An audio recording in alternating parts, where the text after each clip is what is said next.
PCC chief 2023 నాటికి 15 లక్షల కోట్ల జీడిపి రాష్ట్రానికి సీఎం అంట. మరి మనం మీరే చెప్తున్నారు కదా, 10% కూడా లేదు, 10 లక్షల కోట్లు కూడా లేదని మీరే చెప్పారు కదా. 10% కూడా జీడిపి లేదు, ఇప్పుడు 10%కి తీసుకెళ్లాలని. ఇక అన్నీ మీ వార్తలే, అన్నీ మీ మాటలే.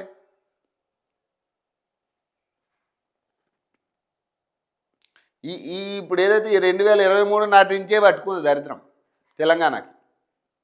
అంతకుముందు ఒక దరిద్రం ఉండే, దాన్ని పగలగొట్టిరు, పోగొట్టిర్రు. తర్వాత నీకు ఎప్పుడైతే పట్టం కట్టిరో అక్కడి నుంచి అసలైన దరిద్రం మొదలైంది తెలంగాణకి. ఒక పథకం లేదు, ఎవడైనా ఒకటి చెప్పుకుందామంటే లేదు, సమస్యలు తీరే పరిస్థితి లేదు. ఈరోజు ప్రజాపాలన ఏదైనా అంటే ప్రజాపాలన అనే డబ్బా కొట్టుకోవడం తప్పితే ఏం లేదు ఇక్కడ. అసలు ఏమి ఒక్క పథకాన్ని సక్రమంగా అమలు చేస్తున్నాం అనేది ఒక్కటి లేదు. పాపం కాంగ్రెస్ నాయకులకే పెద్ద తలపోటుగా మారింది ఈ పథకాల మీద ఎవరికైనా జవాబు చెప్పాలంటే.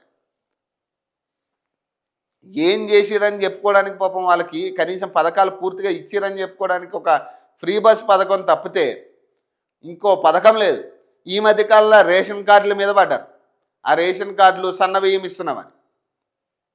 సన్న బియ్యంది కేంద్రం వాటా కూడా ఉంటుంది, అది చెప్పట్లే వీళ్ళు. సన్న బియ్యం మీద కేంద్రం వాటా కూడా ఉంటుంది,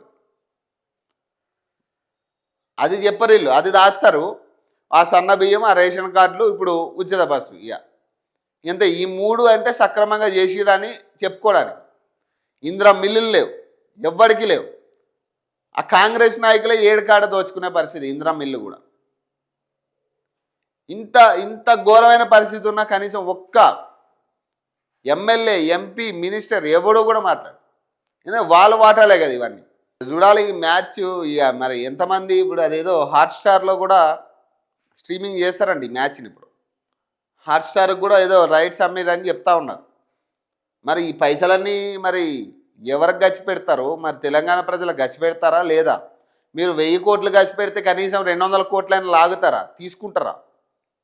వస్తాయా? మరి ప్రజాధనం కదా, 1000 కోట్లు ప్రజాధనం కదా, ప్రజలకు సమాధానం చెప్పాలి మనం.